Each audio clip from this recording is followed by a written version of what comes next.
Jadi masalah disfungsi seksual itu sebenarnya kadang-kadang seperti lingkaran setan ya. Kalau stres jadi kan macam-macam juga ya. Jadi imunnya berkurang, jadi kesehatannya berkurang juga kayak gitu. Jadi tadi kita udah katakan sebagai kesehatan fisik dan kesehatan mental penting. Kalau misalnya dia lagi stres, boro-boro libido aja nggak ada gitu. Libido nggak ada, biasanya ereksinya juga kurang bisa diciptakan. Jadi sehat fisik dan mental itu penting.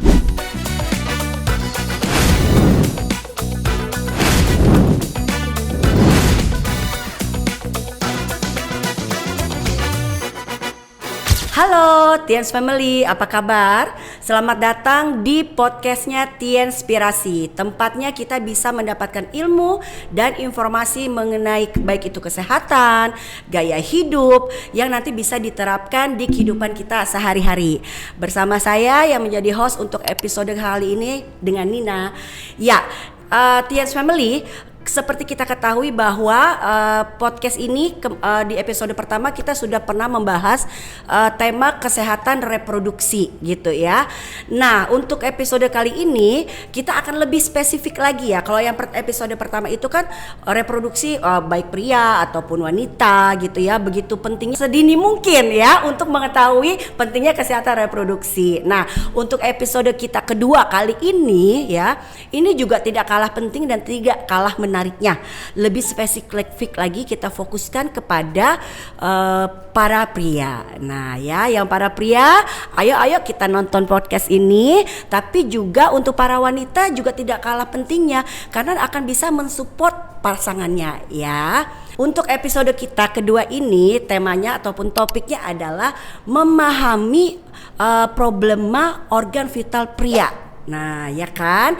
Nanti di sini kita akan bahas kupas tuntas ya. Apa sih masalah-masalah umum yang sering terjadi? Kemudian apa sih yang menyebabkan masalah itu ya? Dan waspada, apa yang harus kita waspadai ya? Dan tentu saja mencegahnya. Dan yang paling akhir nanti tentu kita akan berikan solusi gitu ya. Ada masalah tentu ada solusi. Setuju ya, teman-teman ya?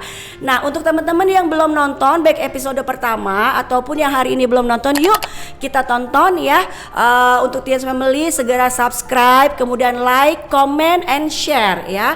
Nanti kita akan ada loh, kita sediakan produk hadiah ya untuk 3 orang pertama yang share, like, comment, and tentunya subscribe ya. Pada episode kali ini saya tidak sendirian, saya ditemani dengan 2 narasumber yang cantik, yang sangat luar biasa, pakar di bidangnya yang sudah tidak didinain lagi ya, yang akan membantu kita memberikan informasi, edukasi ya mengenai tema tadi yang kita sebutkan ya. Dan yang pertama saya perkenalkan ya, ada dokter cantik. Wah, luar biasa, aslinya saya udah ketemu emang cantik banget ya. Yaitu ada Dr. Widya Juwita M. Biomed Spesialis Andrologi. Selamat datang Dr. Widya. Thank you. Saya spill sedikit ya latar belakang beliau ini. Memang saya baca juga sangat luar biasa sekali. Beliau ini mengenyam pendidikan dokter umum di Fakultas Kedokteran Universitas Indonesia, betul ya dok ya. Kemudian melanjutkan menjadi pendidikan Master Biomed Anti-Aging Medicine di Universitas Udayana. Jadi terlihat kan wajahnya, kecantikannya ya, tahu dari mana itu ya. Dan juga sebagai spesialis dokter spesialis andrologi di Universitas Airlangga. Betul ya dok ya. Saya benar-benar terkesima. Bukan hanya itu aja Tiens Family ya. Beliau ini juga aktif sebagai anggota Asosiasi Seksologi Indonesia dan Perhimpunan Dokter Spesialis Andrologi Indonesia ya. Kemudian beliau juga sudah mempublikasikan beberapa jurnal ilmiah ya. Dan beliau ini juga pernah mendapatkan penghargaan 2 presentasi oral di Kongres Nasional Asosiasi Seksologi Indonesia. Wow, luar biasa sekali ya prestasi beliau ya. Jadi Tiens Family jangan sampai dilewatkan, karena narasumber kita ini di sela-sela kesibukan beliau ini, beliau masih bisa menyematkan hadir datang di podcast kita. Terima kasih ya dok ya. Sama-sama. Oke, dan yang kedua ini juga tidak kalah cantiknya. Beliau ini sering mengisi tentunya acara-acara training produk-produknya Tiens ya.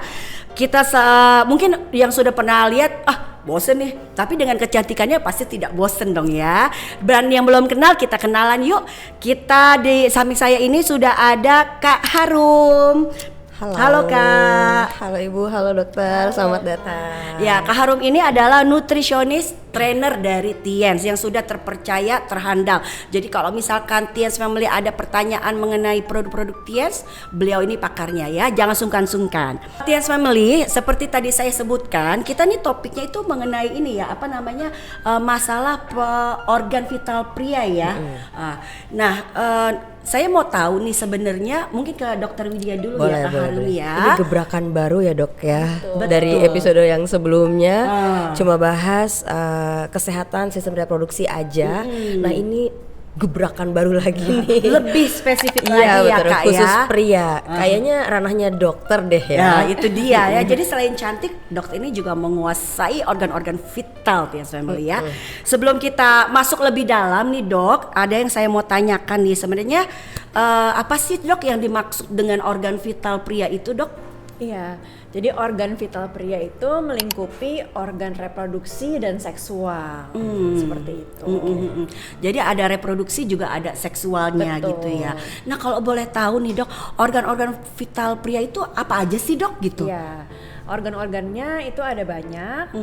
Yang paling luar dulu nih, yang paling heboh ya, Iya. yaitu ada penis. Oh no, Oh no. agak dewasa ya Iya. pembahasannya. Tapi ini ya. medis ya. Ini medis. betul. Baik. Jadi penis berfungsi untuk seksual, juga berfungsi untuk reproduksi juga, mengeluarkan air mani. Kemudian mundur ke belakangnya ada prostat. Mungkin Tiens Family juga udah familiar ya sama prostat. Jadi prostat itu mengeluarkan cairan air mani dan juga dia berfungsi untuk ejakulasi juga. Oh, oke. Jadi prostat itu memang hanya ada di kaum pria ya dok ya. Iya, Jadi kita kaum wanita nih tidak ada ya. Tidak ada. Oh baik ya itu ya. Jadi hanya spesialis untuk pria tuh adanya. Nah oke dok. Terus ada lanjut lagi. Ada lagi ya, Dok? Ada lagi, Boleh. ada banyak. Ada testis atau buah saka. oke. Nah, Iya. testis ini sebenarnya pabriknya pembentukan sperma dan pabriknya pembentukan hormon testosteron. Gitu. Oke. Nah, terus ada juga beberapa kelenjar aksesoris kita bilangnya ya. Ada vesicula seminalis, vas deferens, epididymis. Nah, itu berfungsi sebagai tempat transitnya sperma sebelum keluar, pematangan sperma, tempat lewatnya sperma kalau mau keluar, seperti itu. Jadi kalau ada masalah suburan, masalah gangguan seksual, nah itu mungkin terganggunya di organ-organ tadi. Nah, organ yang tadi itu saling berkaitan. Jadi kalau misalnya terganggu satu, bisa pengaruhin sama yang lain-lainnya juga dan menyebabkan gangguan reproduksi atau gangguan seksual. Jadi semuanya saling Iya, terkait iya. ya Tiens Family ya. Oke. Tadi setelah kita sudah tahu tuh ya ada macam-macam ya jenisnya ya. Tadi ada jalur-jalur untuk keluarnya sperma ya gitu. Nah, saya jadi penasaran deh Dok. Misalkan itu kalau terganggu satu kan terganggu semua ya. Yang paling banyak selama ini mungkin dari pengalaman dokter yang bisa di-share tuh permasalahan kesehatan pria itu apa aja sih dok yang banyak sering ke dokter? Iya, yang paling banyak masalah disfungsi ereksi ya. Gitu. Jadi kalau misalnya pria sulit berdiri atau sulit mempertahankan kekerasan ereksinya, penisnya saat berhubungan seksual, nah itu kita katakan sebagai disfungsi ereksi. Oh, jadi kalau kurang ketahanannya kurang namanya disfungsi ereksi. Iya betul. Oh oke. Terus ada macam-macam lagi, ada pembesaran prostat juga. Jadi ini prevalensinya 50% pada pria di atas 50 tahun. Gitu. Gejalanya apa? Misalnya suka anyang-anyangan atau kencingnya tidak lampias, kencingnya tersendat seperti itu. Oh, jadi kalau misalkan kencingnya tersendat itu berarti kemungkinan ada gejala pembesaran prostat ya Iya, dok ya. betul. Nah tuh Tiens Family ya, bapak-bapak ya kalau misalkan nih ada rasa seperti itu, ayo segera cek ke dokter ya untuk dikonsultasikan ya dok ya. Separah apa sih dok kalau misalkan kita nggak aware gitu ya, mungkin ini mah biasa atau nanti juga hilang sendiri gitu. Nah batasannya sampai sejauh mana sih dok kita harus udah periksa gitu? Iya. Jadi sebenarnya masalah reproduksi itu tergantung juga kepada masalah fisik juga. Jadi penyebabnya itu kan macam-macam. Kalau misalnya udah timbul ketidaknyamanan pada organ reproduksi, misalnya nyeri atau gangguan ereksi atau misalnya ejakulasinya lebih cepat, nah itu kita harus aware jangan-jangan ada masalah organ di tubuh-tubuh lainnya yang menyebabkan gangguan di organ reproduksi atau alat vital. Seperti itu. Nah, terus juga sebenarnya masalah-masalah pria itu macam-macam juga. Selain prostat, disfungsi ereksi, itu ada juga masalah kesuburan pria. Nah, ini berarti untuk fungsi keturunan nih ya dok ya. Untuk keturunan. Jadi kan selama ini kan dikirain banyak kan dari perempuan. Itu sebenarnya faktor pria itu 50% menyumbangnya ke Coba di bold lagi sekali lagi dok. Iya. Penyumbangnya 50% dari pria. 50% dari pria menyebabkan infertilitas ya dok ya. Jadi dari 15% pasangan subur, nah itu bisa terjadi karena kesuburan pria. Kayak gitu. Soalnya stigma di luar tuh pasti kayak perempuannya terus nih Iya, yang betul. selalu disalahin ya kalau misalkan bicara soal kesuburan ya dok ya, tapi ternyata pria punya peran aktif juga ya. perannya justru lebih besar ya untuk infertilitas itu ya dibandingkan Gimana dok? wanita. 50-50. Terus juga sebenarnya yang nggak jarang saya temui adalah infeksi menular seksual. Bahaya itu kayaknya tuh ya. Iya, jadi mungkin kalau Tien's Family sekarang kan mungkin kita udah lebih modern dating ya, gitu. Jadi kalau misalnya melakukan hubungan seksual beresiko, nah itu rentan terkena infeksi menular seksual. Seperti itu. Oke. Dan juga ini yang juga tak kalah banyaknya adalah masalah ejakulasi dini, gitu. Jadi kalau misalnya ejakulasinya cepat, keluar kurang dari 1 menit, nah itu kita katakan sebagai ejakulasi dini. Jadi kalau misalkan untuk ejakulasi dini tuh kurang dari 1 menit ya dok ya. Oh jadi baru masuk, udah selesai gitu. Itu ejakulasi dini ya. Teman Tien's Family ya dicatat itu ya. Nah tadi jadi banyak banget ya dok permasalahan umum organ vital ini ya. Jadi kayaknya kita nih bakalan lama nih ngebahasnya ya. Karena tadi saya lihat, saya dengarkan ada penurunan fungsi seksual, kemudian ada disfungsi ereksi ya, kemudian ada ejakulasi dini juga gitu ya. Kayaknya banyak banget gitu ya. Oke dok. Nah sekarang itu kan dari penyakit-penyakit dari organ vital itu ya dok ya. Ada nggak sih dok misalkan kayak sinyal-sinyal atau riwayat yang terkait organ vital ini dengan riwayat kesehatan seseorang pria gitu? Iya, jadi misalnya ya kalau misalnya laki-laki itu terkena masalah reproduksi yang paling sering tadi disfungsi seksual atau disfungsi ereksi, kita bisa gali juga nih, cek juga apakah terdapat masalah kesehatan. Misalnya kencing manis yang paling sering, darah tinggi, kemudian kegemukan. Nah sekarang kan banyak juga dengan gaya hidup yang sekarang itu nggak sadar seorang mengalami kegemukan ya. Obesitas gitu ya dok? Obesitas gitu. Terus ada masalah kolesterol, masalah jantung, itu bisa menyebabkan gangguan organ vital. Seperti itu. Jadi bukan hanya langsung ke organ vitalnya, tapi juga bisa juga terkait dengan riwayat kesehatan penyakitnya itu tadi ya dok ya. Nah jadi para pria ini ayo kita jaga kesehatan ya. Jadi bukan hanya organ vitalnya aja, tapi ternyata juga dari latar belakangnya kesehatan pun juga harus di-maintain gitu. Ya dok ya. Jadi sebenarnya ada penelitian yang menarik di mana katanya kalau seseorang mengalami disfungsi ereksi 3 tahun kemudian itu beresiko terkena penyakit jantung. Gitu. Jadi sebenarnya kesehatan seksual itu merupakan prediksi dari penyakit-penyakit yang berpotensi di masa depannya seperti itu. Nah berarti itu kan kayak circle death gitu nggak sih dok? Betul. Ya, penyakit tidak menular akan mempengaruhi kesehatan reproduksi, begitu juga kesehatan reproduksi akan mempengaruhi penyakit tidak menular itu. Iya. Nah aku boleh gak gantian nanya? Boleh dong. Boleh ya. Masa nggak boleh? Boleh banget. Dari 2 penyakit itu dok. Iya. Kalau misalkan ya anggaplah diabetes dan juga hipertensi plus kondisi kesehatan reproduksi yang bermasalah. Kalau ditanya mana yang harus duluan diatasi? Iya. Jadi sebenarnya kalau masalah disfungsi ereksi itu kan masalah di pembuluh darah kecil gitu. Nah itu kalau misalnya udah terjadi bisa kita tangani dulu dan kita screening juga sekalian screening kesehatan. Jadi kalau misalnya pembuluh darah kecilnya ditangani, mudah-mudahan pembuluh darah besarnya juga sehat. Oh, Jadi paralel tetap ya dok Iya, ya, berbarengan lah ya. berbarengan gitu. Oke, soalnya kadang nih dok, banyak, aku kan termasuk kayak konsultan kesehatan juga lah ya, di lapangan banyak banget nih yang bertanya-tanya. Kayak mereka tuh pengennya tuh misalkan ya, Bu, misalkan ini konsultasinya nih, kadang saya Jadi kok ini malu juga. Kak Harum nih sekalian curhat Iya. ya.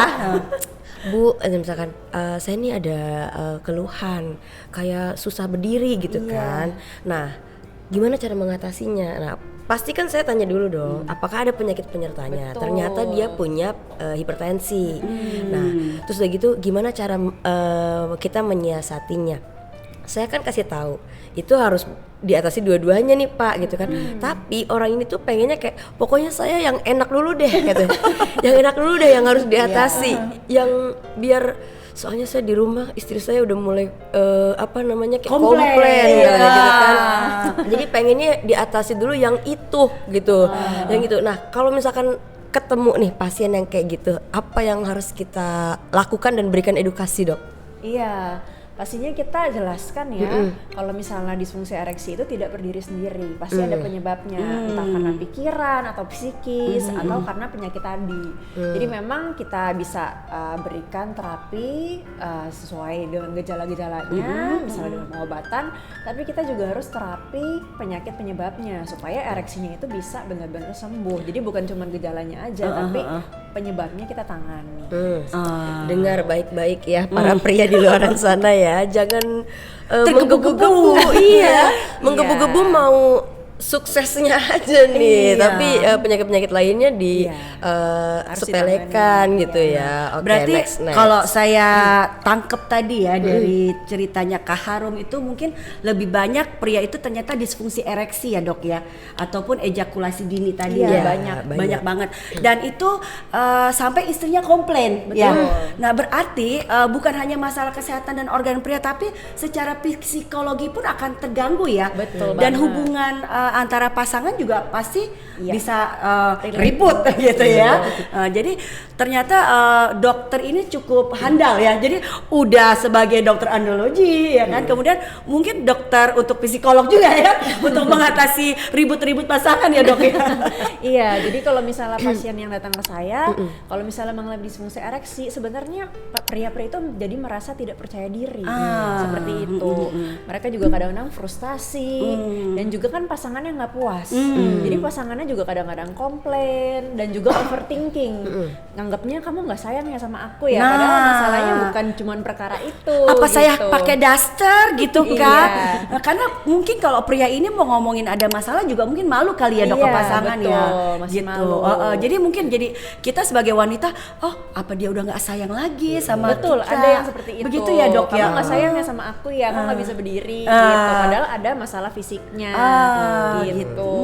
Dan jadinya jadi memicu konflik rumah tangga. Jadi relasinya hubungan tidak harmonis iya, ya tidak dok ya. harmonis, gitu. Oke, nah jadi ini sudah tahu ya TNS Family ya, ini bisa nyerempet kemana-mana ya.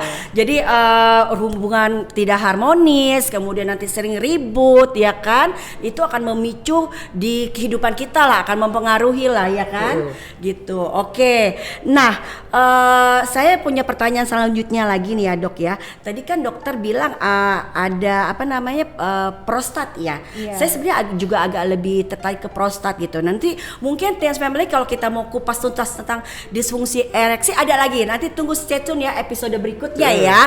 Itu lebih detail lagi. Nah kalau saya nih dok ya tadi kan soalnya mungkin kayaknya untuk prostat itu mungkin menurut saya itu tidak banyak orang yang tahu gitu ya. Nah prostat itu sebenarnya selain fungsinya apa tadi untuk jadi prostat itu dia merupakan kelenjar yang salah satunya berkontribusi terhadap banyaknya air mani gitu. Jadi air mani salah satu komponennya adalah prostat seperti itu. Untuk kualitas sperma dan ejakulasi intinya. Jadi kualitas spermanya ada di prostat itu ya dok ya. Kemudian juga mungkin semburannya ya, kalau bahasa saya semburannya itu juga tergantung prostat di juga. fungsi prostat Salah itu satunya. ya dok ya. kebetulan banget ya. Jadi prostat ini juga penting ya, Tiens Family ya. Setelah yang dokter jelaskan itu saya jadi lebih mengerti gitu. Kita jadi lebih mengerti ya betapa pentingnya fungsi prostat pada pria itu. Tadi kan udah hubungan suami istri menjadi tidak harmonis ya kan, akhirnya masuk ke psikologis. Mungkin juga akhirnya pria ini menjadi tidak percaya diri. Betul, ya dok ya, tidak percaya diri, rendah diri, kayak gitu. Jadi stres, nah jadi itu kecemasan, gitu. Stres itu dok, maksudnya untuk kita nih sebagai pekerja juga ya, apalagi mungkin para pria ini juga pekerja kantoran ataupun pekerja punya entrepreneurship sendiri gitu ya, leader mandiri ya. Kalau itu bermasalah kan pasti mau ke depan mau prospek apa segala macam juga nggak pede gitu kan. Nah gimana sih dok sebenarnya masalah-masalah yang organ itu apa sih sebenarnya yang menjadi penyebabnya gitu ya? Apa karena faktor gaya hidup kah atau mungkin perokok aktif gitu ya? Gitu. Apa aja sih dok penyebabnya? Jadi sebenarnya kan memang gaya hidup sekarang ini kan lebih cenderung sedentary atau kurang gerak ya gitu, atau kita sekarang lagi ngetren minuman manis. Nah itu sebenarnya lama-lama kan juga membantu menyebabkan kegemukan. Nah itu bisa menyebabkan gangguan ereksi juga atau disfungsi seksual. Kemudian gaya hidup seperti stres, kurang tidur. Sekarang kan kita kan kebanyakan mungkin malam-malam main gadget ya kan, scrolling. Gitu ya. Kan? Scrolling jadi kurang tidur. Nah, itu juga bisa menyebabkan ketidakseimbangan hormon reproduksi seperti itu. Tentunya tidak lepas dari merokok, alkohol, itu juga lama-lama berpengaruh juga ya. Pembuluh darahnya jadi lebih kaku, jadi rusak, dan jadi kesehatan reproduksi prianya terganggu. Itu ya. Jadi pentingnya benar-benar kita menjaga kesehatan ya. Jadi tidak boleh merokok. Kalau bisa kalau belum bisa sama sekali dikurangin ya. Pelan-pelan dikurangin ya. Kemudian tadi dokter bilang alkohol juga. Kalau nggak bisa langsung kurangin pelan-pelan ya kan. Terus olahraga mungkin ya dok ya. Olahraga rutin ya. Olahraganya sebenarnya cukup 3 sampai 5 kali seminggu aja. Start 30 menit maksimal 1 jam per sesi. Jadi nggak perlu banyak-banyak karena banyak-banyak juga menyebabkan stres oksidatif kayak gitu, memicu radikal bebas. Jadi sebenarnya yang moderate aja, yang sedang-sedang aja udah cukup. Yang penting mungkin konsistensi ya dok ya. Jangan hari ini kita olahraga, besok udah males, besok lagi males lagi. Lah itu nggak boleh ya dok ya. Gitu. Terus juga rokoknya itu juga termasuk vape ya, atau termasuk vape. Tiens Family termasuk vape. Ya, Yang pada nge-vape langsung ditaruh tuh dok. Dan ternyata kalau tadi kita dengar dari dokter, kebiasaan-kebiasaan itu ternyata itu ada banget di hidup kita sehari-hari tuh. Milenial sekarang kan hidup seperti itu ya. Ngomongin milenial nih dok ya, penyakit organ vital ini sebenarnya dari usia berapa sih dok bisa terjadi gitu? Mulai dari usia berapa sih? Dari usia 20 tahunan udah bisa terjadi. 20 tahun. Itu masih muda banget. Muda banget loh dok. Betul. Tapi pernah ada yang datang ke dokter gitu? Iya, sering juga. Sekarang di bawah 30-an banyak yang mengalami disfungsi ereksi gitu. Ayo para teenage ya, harus sudah menjaga pola makannya sehat, harus olahraga ya. Jangan banyakkan minum yang manis-manis itu ya, jangan, harus dikurangin. Takutnya nanti malah terjadi penyakit pada organ vital kamu ya.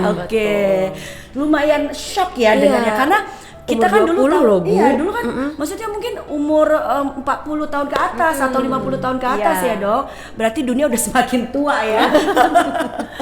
Iya, oke. Nah, Tiens Family kita sudah mengetahui ya, maksudnya sudah diberikan informasi masalah-masalah organ vital yang biasa terjadi pada pria ya kan.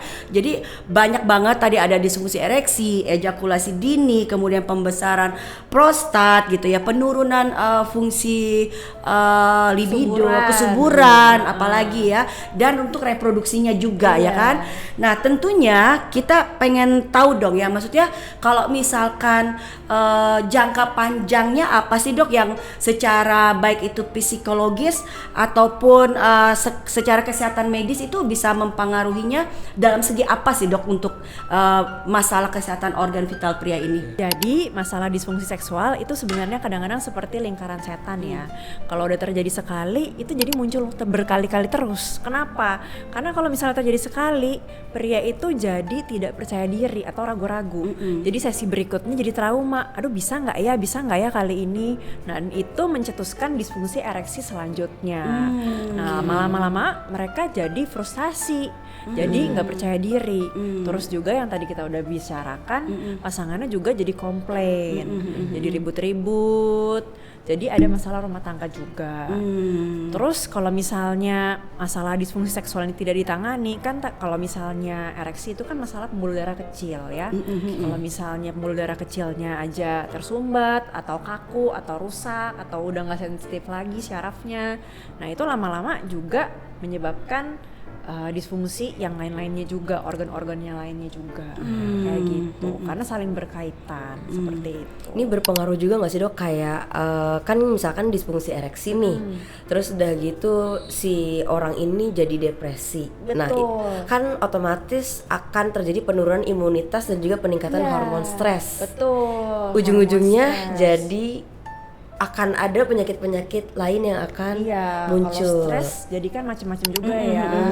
Jadi imunnya berkurang, jadi kesehatannya berkurang juga kayak gitu.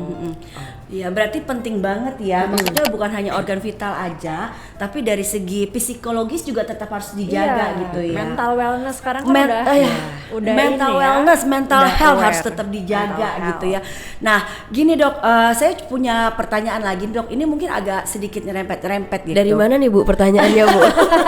Kalau boleh tahu. Saya sih pengen pribadi aja ya. Tapi saya yakin Tears Family juga akan ada juga akan bertanya-tanya dalam hati. Dok, sebenarnya itu kalau misalkan pria itu ya, kalau misalkan dia mau apa sih namanya mau mulai tempur gitu ya. Sebenarnya itu supaya bisa dia kuat gitu ya. Itu apa aja sih yang harus dilakukan gitu persiapannya dok gitu? Iya, jadi tadi kita udah katakan sebagai kesehatan fisik dan kesehatan mental penting. Kalau misalnya dia lagi stres, boro-boro libido aja nggak ada gitu. Libido nggak ada, biasanya ereksinya juga kurang bisa diciptakan. Jadi sehat fisik dan mental itu penting ya. Seorang harus lagi fit, prima. Kalau misalnya kurang tidur, hormonnya nggak balance, sulit ereksi. Lagi stres, jadi cemas, sulit ereksi juga kayak gitu. Jadi fisik dan psikis harus disiapkan. Dan juga kalau misalnya mau berhubungan, jadi jangan langsung klimaksnya aja. Oh, Kita apa harus- tuh dok? Boleh dong dok Iya. tipsnya. Ini langsung dari pakarnya ya Tears Iya. Family ya. Kita simak dan kita dengarkan baik-baik, nggak boleh langsung. Silakan lanjut dok. Iya, jadi kalau misalnya mau hubungan seksual, jangan lupa pemanasan dulu atau foreplay dulu, ya kan? Peluk-pelukan dulu, ya kan? Belai-belai dulu, ya kan? Dewasa sekali. Iya, cium-ciuman dulu, ya kan? Jadinya kan lebih Ini edukasi ya Bisa. dok. Betul, Ini edukasi. Buat yang halal ya, buat Iya, yang halal. halal only ya. Iya. Jadi harus ada rangsangan dulu Iya, ada ternyata rangsangan ya dok dulu, ya. nggak bisa langsung trut. Terus nggak bisa ya. Oh, saya pikir kalau para pria itu kalau udah ngelihat biasa kan mungkin yang tertarik di Iya. otaknya dia kan, mungkin langsung set gitu. Enggak ya dok Iya, ya. jadi harus memang ada rangsangan, entah itu visual atau fisik. Oke, jadi harus tetap ada yang kayak foreplay gitulah Iya. ya, gitu. Nah, misalkan dok, kalau misalkan Tunggu, ini pertanyaan lanjutannya ya. kepo karena kepo. Misalkan nih tadi kan dibahas kalau misalkan mau berhubungan seksual itu kan harus istilahnya mood dua-duanya. Iya. Kalau misalkan nih ya posisi kayak anggaplah suami pulang kerja capek, istrinya kepengen misalkan di rumah. Ini suaminya tuh udah capek banget nih. Apakah perlu istirahat dulu habis itu aktivitas atau kayak ya udah besok aja gitu aktivitas seksualnya? Baiknya kayak gimana? Iya, nah itu makanya penting dalam suatu pasangan itu atau dalam suatu hubungan tuh ada komunikasi. Harus ngerti juga ya, kalau suami capek, kurang tidur, juga sulit berdiri, nanti kan nggak puas lagi. Jadi mendingan dischedulekan aja misalnya weekend, hari libur, bisa staycation sekarang kan ya, atau honeymoon lagi. Jadi lebih mood dan juga lebih sukses gitu. Oh, jadi intinya juga komunikasi. Betul. Ya dok ya. Jadi kita juga nggak bisa paksakan nih para wanita. Maksudnya kita juga harus mengerti situasi ataupun kondisi pasangan kita gitu ya. Jangan kita udah menggebu-gebu ternyata dia juga nggak siap ya kan. Nanti malah ada pikiran macam-macam lagi tadi balik ya dok ya gitu. Terus untuk pria ini juga mungkin kan tetap harus mengkondisikan juga tadi kan, nggak bisa langsung gitu. Nah untuk yang misalkan pria yang bermasalah nih dok tadi di organ vital itu, apakah rangsangan-rangsangan tersebut atau foreplay tersebut itu bisa mempengaruhi, membantu nggak sih dok? Iya, membantu juga. Membantu Jadi juga memang ya? untuk ereksi harus ada rangsangan dulu, gitu. Entah dari ciuman atau belayan, seperti itu. Jadi kalau misalkan foreplay ataupun rangsangan itu sudah, aduh kayaknya tetap nggak bisa nih ya gitu. Berarti memang sudah waktunya si pria ini harus segera konsultasi ke dokter gitu ya. Mungkin ada bermasalah di bagian organ vital prianya dia ya. Pria itu sekarang kadang-kadang tuh suka nunggu lama karena malu, kayak gitu, tidak percaya diri. Itu juga pertanyaannya dok. Iya. Datang ke dokter itu ketika, maksudnya kalau misalkan anggaplah dia ada penurunan libido, berapa kali, maksudnya kayak kapan nih kita harus ke dokter kalau misalkan bicara soal disfungsi ereksi, misalkan kayak apakah 2-3 kali tidak mengalami berdiri ereksi harus ke dokter atau berapa kali? Oh kemana? Karena kan mungkin banyak yang masih belum aware ya, dokter spesialis andrologi. Terus juga malu.